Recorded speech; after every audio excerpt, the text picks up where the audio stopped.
Hello student, इस video में देखेंगे निदानात्मक कक्षाओं हेतु मॉड्यूल। आप लोग देखिए विद्यार्थी अभ्यास पुस्तिका 2025-26 के लिए कक्षा 9वीं का विषय हिंदी। इसमें मैं बताने वाला हूं आप सभी को पेज नंबर 6 से लेकर के 11 तक पूरा बताने वाला हूं, ठीक है।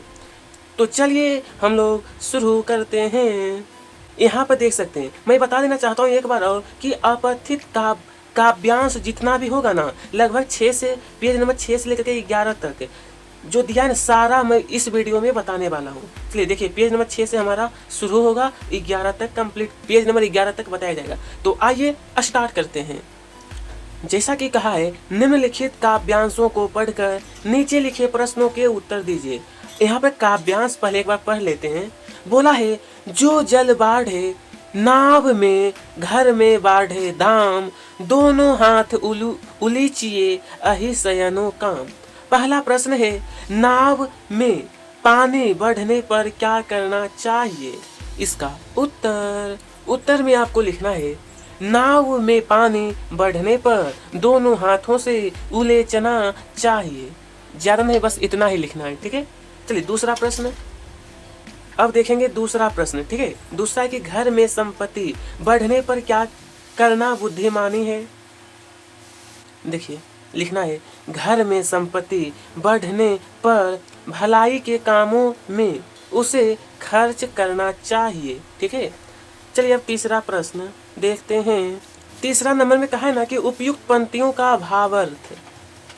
जिस प्रकार नाव में पानी बढ़ने पर उसे दोनों हाथों से उलचना चाहिए, उसी प्रकार घर में पैसा बढ़ने पर उसे भलाई के कामों में खर्च कर देना चाहिए, ठीक है।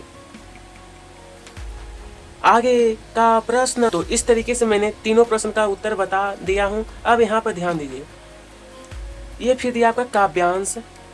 कल जो हमारी सभ्यता पर हंसे थे, अज्ञान से आज लज्जित हो रहे हैं अधिक अनुसंधान से। जो आज प्रेमी हैं हमारे भक्त कल होंगे, वही आज विरक्त हैं अनुरक्त कल होंगे। पहला प्रश्न यहाँ पर पूछा है, हमारी सभ्यता पर लोग क्यों हंस रहे थे? तो इसका उत्तर लिखना है, हमारी सभ्यता पर लोग उनकी अज्ञानता के कारण हंसे थे। और दूसरा प्रश्न पूछा गया था, अनुरक्त का विलोम होता है विरक्त, ठीक है। अब देखेंगे, बता दिया हूं। अब तीसरा नंबर और चौथा नंबर, ठीक है। तीसरा नंबर है, आज कौन लज्जित हो रहे हैं? तो देखिए, जो लोग अज्ञानता बस हमारी सभ्यता पर हंसे थे, वही लोग आज लज्जित हो रहे हैं। अब नंबर 4 है, उपयुक्त काव्यांश का शीर्षक लिखिए। इसका शीर्षक होगा हमारी सभ्यता, ठीक है। आगे बढ़ते हैं। तो इस प्रकार से मैंने यहाँ तक आपको बता दिया हूँ सारा, ठीक है। चलिए अब यहाँ पर देखते हैं ये वाला, हम अनिकेतन, ये वाला आपको खुद से पढ़ लेना है। पढ़ने के बाद आपका प्रश्न देखिए दिया है, पहला कि उपयुक्त काव्यांश का शीर्षक, ये दूसरा, ये तीसरा। तो चलिए एक एक प्रश्न का उत्तर हम लोग सरल तरीके से देखते हैं। तो देखिए, इसका तो उत्तर आपका अनिकेतन लिखना है, अनिकेतन। दूसरा नंबर की कवि अपने आप को अनिकेतन क्यों कहता है? क्योंकि उसे ना तो घर द्वार की चिंता है और ना ही किसी वेतन या भौतिक सुख की, इसलिए अनिकेतन, ठीक है। तीसरा नंबर देखते हैं अब। तो चलिए, बोला गया है उक्त पंक्तियों का भावार्थ। तो देखिए, इन पंक्तियों का भावार्थ यह है कि कवि को किसी घर संपत्ति या भौतिक सुख सुविधाओं की चाह नहीं है। उसे जो भी मिलता है वह उसी में सुखी है, ठीक है। इस तरीके से आंसर हो गया, ठीक है। आगे देखते हैं। चलिए तो नंबर 4 देखेंगे। तो यहाँ पे बोला है कि कई दिनों तक चूल्हा रोया चक्की रही उदास, इस तरीके से आपका दिया है। अब हमसे कहा है, नंबर 1 देखते हैं विद्यार्थी, कई दिनों से चक्की उदास क्यों थी? कई दिनों से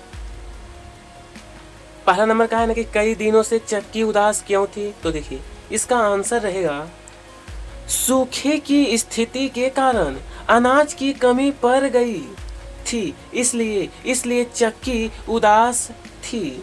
दूसरा नंबर आप लोग देखिएगा तो बोला है युक्त पंक्तियां कौन सी प्राकृतिक आपदा की ओर इशारा करती है, तो देखिए सूखे की आपदा, किसके, सूखे की आपदा, ठीक है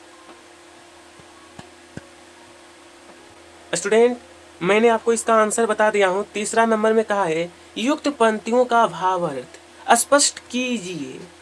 देखिए उत्तर रहेगा कि युक्त पंक्तियों सूखे की स्थिति को दर्शाती है जिसमें अनाज की कमी होने से सभी बेहाल है, ठीक है। इसका भी उत्तर हो गया, नंबर 3 का था, ठीक है। आगे बढ़ते हैं प्रिय विद्यार्थी। चलिए यहाँ तक आपका हो गया था। अब नंबर 5 देखेंगे। बोला है माँ तुम्हारा ऋण बहुत है, मैं अंकित चंद, इस तरीके से आपका दिया है, जिसे आप लोग पढ़िएगा और पढ़ने के बाद यहाँ पर टोटल 3 प्रश्न है ना। चलिए पहला नंबर कहा है उपयुक्त काव्यांश का शीर्षक, दूसरा है कवि भारत माँ। चलिए तो आंसर इसका शीर्षक रहेगा मेरी मातृभूमि। दूसरा कवि भारत माँ को क्या अर्पित करना चाहता है, कवि जो है कवि भारत माँ को ज्ञान, प्राण और रक्त का कण कण समर्पित अर्पित करना चाहता है, ठीक है। चलिए तीसरा नंबर देखते हैं विद्यार्थी। तीसरा प्रश्न हमसे कहा है कि देश की धरती का हम पर क्या ऋण है, क्या ऋण, तो चलिए ये देखा नंबर 3 का उत्तर लिखना है देश की धरती में हमें रहने के लिए घर, खाने के लिए भोजन, पानी, वायु आदि चीजें दी है, यथा यही देश की धरती का हम पर ऋण है, ठीक है। चलिए तो नंबर 6 काव्यांश संख्या 6 दिया है गगन गगन तेरा यश फहरा, इस प्रकार आपका दिया है, जिसे आप लोग पढ़िएगा, काफी प्यारा है। अब यहाँ पर हमारा प्रश्न है उपयुक्त काव्यांश का शीर्षक, दूसरा है आप अपने देश को प्यार क्यों करते हैं। चलिए तो यहाँ पर कहा गया था सबसे पहले काव्यांश, तो देखिए हमारा भारत देश, आप अपने देश को प्यार, हमारे देश की संस्कृति, परंपरा और ऐतिहासिक धरोहर अनमोल है, यही धरती ऋषि मुनियों की तपोभूमि है, इसलिए अपने देश से प्यार है, ठीक है। तीसरा नंबर देखिए विद्यार्थी, आपको क्या करना है, इतना लिखने के बाद एक लाइन और लिखना है, ये वाला भी, ठीक है।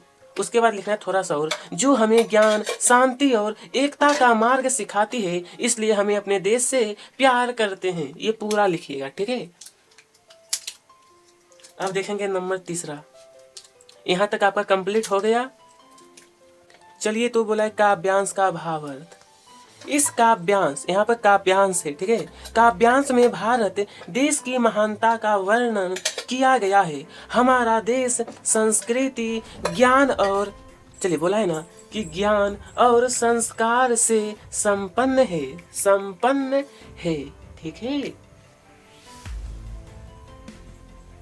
आगे बढ़ते हैं। अब देखिए आप यहाँ पर ध्यान दीजिए, नंबर 7 जी पहले कुछ दिन शर्म लगी मुझको, इस प्रकार से यहाँ पर दिया गया है। अब आपका प्रश्न शुरू है उपयुक्त काव्यांश का शीर्षक, फिर दूसरा है कवि को गीत बेचने में शर्म क्यों नहीं आती।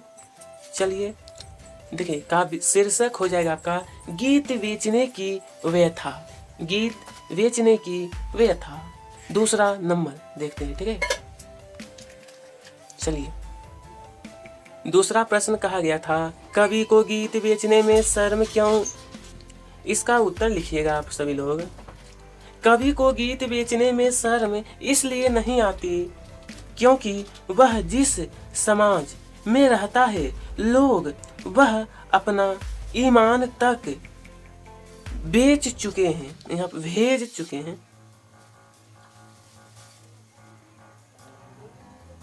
ठीक है, इस तरीके से कंप्लीट करिएगा आप लोग। आगे देखते हैं आप। तीसरा नंबर का है उपयुक्त काव्यांश का भावार्थ। इस काव्यांश में कवि समाज की सच्चाई का अनुभव कर चुका है। वह कहता है कि मैं तो सिर्फ गीत भेजता हूँ, लेकिन कुछ लोग तो यहाँ अपना ईमान भेज चुके हैं। ठीक है, अपना ईमान।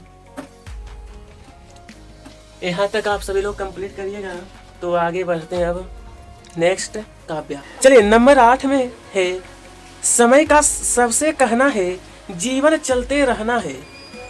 इस तरीके से आपका दिया गया है और यहाँ पर आपका प्रश्न 3 है। पहला शीर्षक बताना है, दूसरा समय किसका मित्र है और तीसरा आपका भावार्थ। चलिए, तो यहाँ पर जो बोला है ना कि काव्यांश का उपयुक्त शीर्षक, तो हो जाएगा आपका शीर्षक समय की कीमत।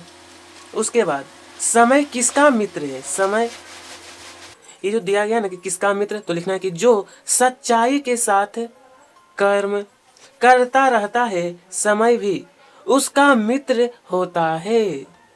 ठीक है। तीसरा नंबर बोला है उपयुक्त काव्यांश का भावार्थ। उपयुक्त काव्यांश में समय की कीमत के बारे में बताया गया है। हमें समय को बर्बाद नहीं करना चाहिए, बल्कि हमें सच्चाई के साथ काम करने में इसे खर्च करना चाहिए। ठीक है।